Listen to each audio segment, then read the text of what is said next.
Ketika mengunjungi Masjid Nabawi, tak lengkap rasanya jika tak hadir di Raudah, sebuah tempat yang mendapat predikat Taman Syurga karena merupakan makam Rasulullah Shallallahu Alaihi Wasallam. Tempat ini berada di antara rumah yang kini jadi makam Rasulullah Shallallahu Alaihi Wasallam dengan mimbar yang selalu beliau gunakan ketika berdakwah dengan luas kurang lebih dari 330 meter persegi.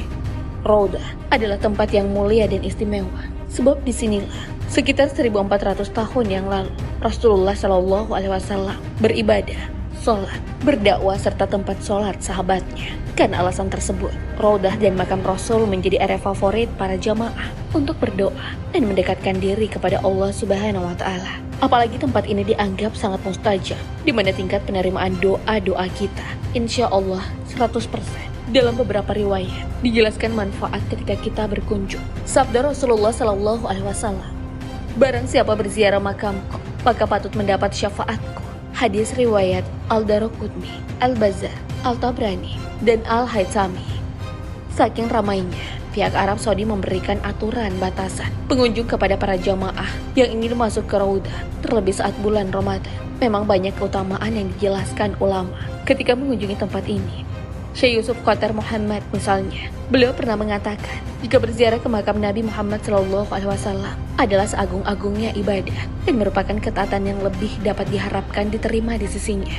Selain itu, jalan untuk mencapai derajat mulia, maka barang siapa yang meyakini sebaliknya, maka Syekh Yusuf menganggap mereka telah menyisihi Allah, Rasulullah, dan para alim ulama. Selain Syekh, ungkapan ini juga disepakati oleh Imam Al-Qadli Iyad. Selain mengunjungi makam Rasul, makam sahabat pun dianjurkan bagi umat muslim. Di sebelah makam Rasul ada dua makam sahabat Rasul, yakni Abu Bakar As-Siddiq dan Umar bin Khattab. Tapi dua sahabat lainnya, yakni Utsman dan Ali bin Abi Thalib, tak ditemukan di sini. Fakta tersebut pastinya menimbulkan tanda tanya. Kenapa dua makam sahabat lain tak ada?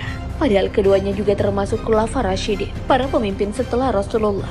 Ternyata, sebelum meninggal Abu Bakar dan Umar, memang pernah berpesan agar dikumpulkan dengan Rasulullah Shallallahu Alaihi Wasallam. Sementara Utsman bin Affan dulunya berpesan dimakamkan di pemakaman umum Baqi saja. Hal itu dipesankan Utsman agar orang-orang tidak beranggapan jika khalifah harus dimakamkan di samping Rasul. Berbeda dengan Ali bin Abi Thalib, beliau justru dimakamkan di Kufah, Irak. Banyak yang penasaran dengan penampakan makam Rasulullah. Bahkan pada Oktober 2021 lalu, sempat beredar sebuah video yang mengklaim dan mengaitkan sebuah tempat dengan makam Rasulullah Shallallahu Alaihi Wasallam. Video berdurasi 2 menit 47 detik itu menunjukkan sejumlah pria membuka pintu sebuah makam dengan caption "Makam baginda Rasulullah Shallallahu Alaihi Wasallam". Namun setelah ditelusuri melalui Google Reverse Image, video tersebut sebenarnya suasana makam tokoh Muslim Syekh Abdul Qadir Al-Jailani di Baghdad, Irak. Jadi bisa dipastikan jika tak ada tayangan yang memperlihatkan secara langsung dinding makam Rasulullah. Di masa lalu, hanya ada kisah tentang robohnya dinding makam Rasul yang memunculkan tanda tanya dari masyarakat karena sebuah penampakan. Al-Kisah, dulunya makam Nabi pernah dirobohkan pada masa Khalifah Khalid bin Abdul Malik bin Marwan. Ini sangat mengejutkan, mengingat Allah Subhanahu wa Ta'ala sangat mengharamkan bumi untuk memakan jasad para nabi dan rasulnya. Tapi pada saat itu, Khalid bin Abdul Malik memerintahkan gubernur kota Madinah, yakni Umar bin Abdul Aziz, untuk merombak rumah-rumah istri Rasulullah Shallallahu Alaihi Wasallam yang telah beliau beli. Hal itu rupanya dilakukan untuk memperluas Masjid Nabawi. Saat itu, Umar tak bisa membendung tangisnya dan tak pernah ia semurung itu sebelumnya. Umar lalu meratakan tanah makam di dalam sebuah ruangan. Tak lama kemudian, seorang pria bernama Roja mendatanginya dan berkata, "Semoga Allah menjagamu.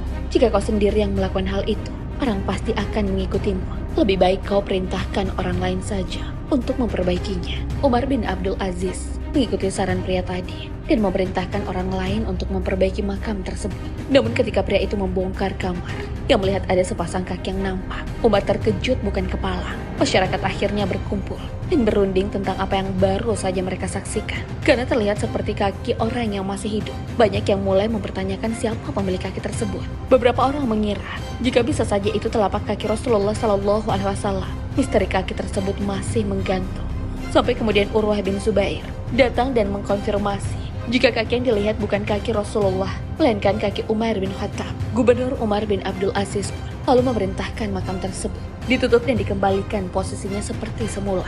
Selain makam yang dibongkar, rupanya jasad Rasulullah juga pernah hampir dicuri oleh 2 tentara salib. Ketika ditanya, awalnya mereka mengaku sebagai peziarah muslim dari Andalusia, namun terlihat gurat ketakutan di wajah mereka, dan jawabannya pun sangat bertele-tele. Jika diterjemahkan pada bahasa saat ini, mereka sangat halu dan penipu kelas kakap. Sultan Nuruddin, pengikut Nabi, saat itu telah membaca gerak-gerik aneh, lalu membawa keduanya di balik dinding, lalu dibukalah celananya. Ternyata, kedua tentara ini tidak berkhitan, maka terbuktilah mereka adalah tentara salib yang diutus oleh raja untuk mencuri jasad Rasulullah SAW. Sudah berbagai cara mereka lakukan, mulai dari menggali terowongan di sebelah kiblat luar masjid, hingga cara-cara tak masuk akal lainnya. Karena keistimewaan Rasulullah, jasadnya memang sangat diincar oleh orang-orang. Semua yang ada pada diri Rasul memiliki nilai yang sangat berharga, termasuk pusara dan jasad beliau. Jadi mencuri jasad Rasul merupakan sebuah prestasi dari kaum kafir yang sepertinya akan terus dibanggakan. Syukurlah, jasad dan makam Rasul saat itu masih bisa diselamatkan.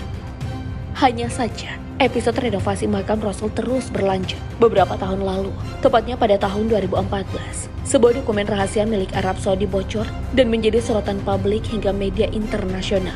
The Independent dan World Bulletin bahkan menyebarkan sebuah artikel berjudul Saudi Considers Moving Prophet Muhammad's Grave, yang menggambarkan usulan pemindahan makam Nabi Muhammad SAW.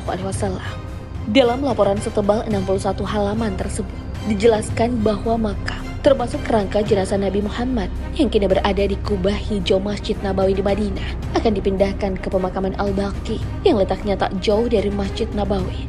Berdasarkan laporan Daily Mail berjudul Will Saudi Arabia Move the Remains of Prophet Muhammad? Ternyata dalang dari semua ini karena adanya pemikiran seorang akademisi yang menganggap mengunjungi makam bisa menimbulkan perbuatan syirik, dan satu-satunya cara untuk menghentikan perbuatan tersebut yakni dengan memindahkan makam tersebut.